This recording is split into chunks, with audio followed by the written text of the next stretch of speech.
Assalamualaikum warahmatullahi wabarakatuh. Apa kabar Ananda solih-solihah? Semoga semuanya sehat dan terus semangat belajar dan beribadah di rumah.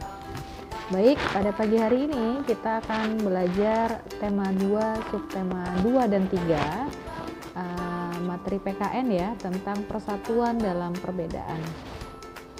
Ya, seperti yang ada di gambar ini, seperti yang kita tahu bahwa Indonesia ini adalah negara yang beraneka ragam suku, budaya, agama, dan dengan latar belakang wilayah yang berbeda-beda.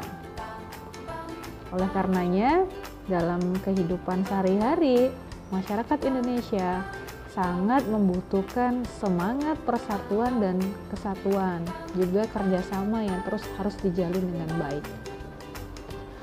Seperti yang sudah kita ketahui bahwa kemerdekaan Indonesia itu diraih dari semangat kerja keras dan semangat persatuan dari para pendahulu kita, yaitu para pahlawan terdahulu. Mereka mengedepankan musyawarah menjadi salah satu jalan keluar terbaik dalam menyelesaikan permasalahan. Baik, kita lanjutkan. Bersatu kita teguh, bercerai kita runtuh. Hal ini sesuai dengan sila ketiga Pancasila yang berbunyi Persatuan Indonesia, yang tujuannya adalah untuk meningkatkan persatuan bangsa. Jadi kalimat bersatu kita teguh, bercerai kita runtuh itu digaungkan atau sering dibicarakan untuk meningkatkan persatuan bangsa. Nah, apa saja nilai-nilai yang ada di sila ketiga Pancasila? Yang pertama adalah menempatkan persatuan, kesatuan, kepentingan serta keselamatan bangsa dan negara di atas kepentingan pribadi dan golongan. Apa artinya? Ya, kita tidak boleh mementingkan kepentingan pribadi dan golongan yang ada di sekitar kita. Kita harus mementingkan kepentingan bangsa dan negara itu di atas kepentingan pribadi. Yang kedua, kita harus rela berkorban demi kepentingan bangsa dan negara, ya, sebagai bentuk cinta tanah air. Ya, ini yang ketiga ya, cinta terhadap tanah air dan bangsa. Yang keempat, memajukan pergaulan untuk menuju kesatuan dan persatuan bangsa yang biasa digaungkan dengan semboyan Bhinneka Tunggal Ika. Apa artinya? Artinya adalah walau kita berbeda-beda ya, berbeda-beda tapi tetap satu. Artinya walaupun kita dengan latar belakang yang berbeda seperti yang sudah disebutkan, agama berbeda, sukunya berbeda, kebudayaannya berbeda, tapi kita tetap satu, harus menjaga persatuan dan kesatuan bangsa. Nah, apa manfaat kita menjaga persatuan dan kesatuan? Yang pertama adalah menjaga keutuhan bangsa. Ya. Yang kedua, menghindari perpecahan bangsa, karena dengan adanya persatuan dan kesatuan kita tetap utuh, kita tetap kuat agar menghindari ini perpecahan, karena perpecahan bangsa itu niscaya terjadi atau mungkin terjadi jika kita terpecah belah. Yang ketiga adalah memperlancar pembangunan nasional. Jadi untuk menjadi negara yang maju, pembangunan nasional itu harus terus dilaksanakan, baik infrastruktur atau kecerdasan manusianya. Yang keempat adalah memperkuat jati diri bangsa sebagai NKRI atau Negara Kesatuan Republik Indonesia. Nanti akan kita bahas lebih lanjut lagi. Yang kelima adalah memperkuat ketahanan nasional dalam menghadapi ancaman dan gangguan dalam bernegara. Nanti akan kita bahas apa saja ancaman dan gangguan dalam bernegara. Yang terakhir adalah untuk memudahkan dalam mencapai tujuan nasional. Baik, Nah, ini tadi ya, NKRI. NKRI atau Negara Kesatuan Republik Indonesia. Ya, NKRI itu berdiri sejak proklamasi kemerdekaan Indonesia tanggal berapa? Tanggal 17 Agustus 1945 yang diproklamasikan oleh Insinyur Soekarno dan Dr. Andes Muhammad Hatta. Ya, jadi pada awal kemerdekaan NKRI itu Indonesia terdiri atas 8 daerah provinsi. Nah, sekarang berkembang menjadi 34 provinsi. Ya, negara kita seperti yang ada di peta ini adalah negara yang berbentuk kepulauan.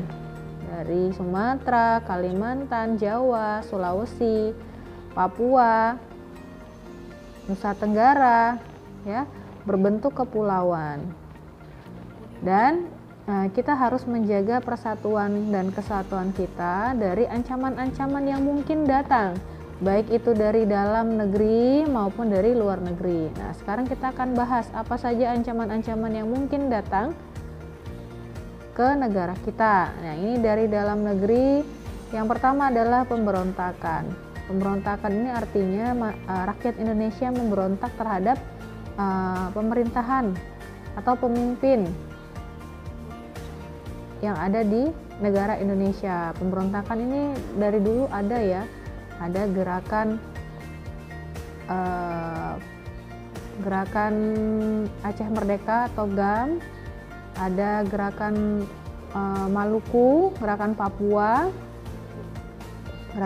Merdeka dan lain sebagainya. Itu adalah bentuk pemberontakan terhadap yang akan menjadi ancaman bagi kesatuan dan persatuan negara Indonesia. Yang kedua adalah bencana alam. Yang ketiga adalah kebodohan dan keempat adalah kemiskinan. Ya, kalau kita masyarakat kita atau penerus kita itu bodoh, tidak memiliki kepandaian dalam memimpin negara atau membangun negara, maka ke depan akan banyak ancaman yang akan mengancam negara Indonesia. Yang dari luar negeri, ya, ancaman dari luar negeri. Nih, ini yang sudah sering terjadi dan sedang terjadi, yaitu masuknya budaya asing yang merusak moral bangsa. Ini banyak sekali budaya-budaya asing yang masuk ya. Antum sebagai generasi muda, jika mengikuti budaya asing itu maka akan merusak moral antum sebagai anak bangsa. Selanjutnya adanya kependudukan dari negara lain ke negara kita, itu akan mengancam kesatuan dan persatuan di negara kita.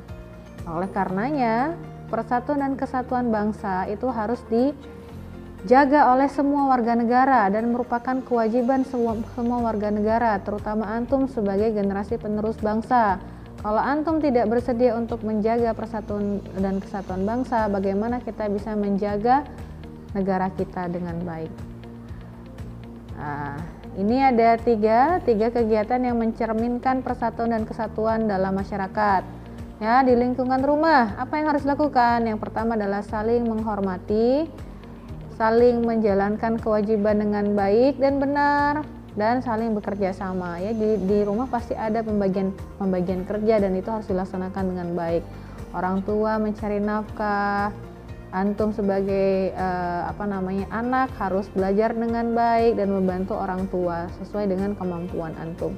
Nah, di lingkungan masyarakat, apa yang harus antum lakukan? Antum harus patuh atau orang tua antum harus patuh terhadap norma sosial. Apa yang harus dilakukan? Yaitu mengikuti siskamling, ikut gotong royong, rukun terhadap tetangga, menghargai perbedaan, hidup damai dan berdampingan. Nah, yang terakhir itu di lingkungan sekolah. Antum mengikuti upacara bendera di hari Senin, ikut kerja bakti membersihkan sekolah. Apabila ada yang mendapatkan musibah, kita ikut mengumpulkan sumbangan, saling menghargai walau kita berbeda suku, agama, dan ras. Kita tetap harus bekerja sama, menjalin kebersamaan dengan baik. Baik, ini yang terakhir ya, ini latihannya, antum kerjakan seperti biasa di buku di HPS. Nanti difoto dikirimkan ke wali kelasnya masing-masing. Yang pertama adalah tuliskan 3 nilai yang terkandung dalam sila ketiga Pancasila. Tadi ada juga ya. Yang kedua, apa arti semboyan Bhinneka Tunggal Ika? Artinya apa? Yang ketiga, tulislah 3 manfaat menjaga persatuan dan kesatuan. Yang keempat, tuliskan masing-masing 2 bentuk-bentuk ancaman yang datang dari dalam dan luar negeri yang dapat merusak persatuan dan kesatuan bangsa. Yang terakhir, tulis masing-masing 2 kegiatan yang mencerminkan persatuan dan kesatuan di lingkungan rumah, sekolah, dan masyarakat. Ya, itu saja ya latihannya, nanti silakan dilaporkan. Demikian, semoga bermanfaat, semoga dapat dipahami dengan baik. Ibu tutup dengan wassalamualaikum warahmatullahi wabarakatuh.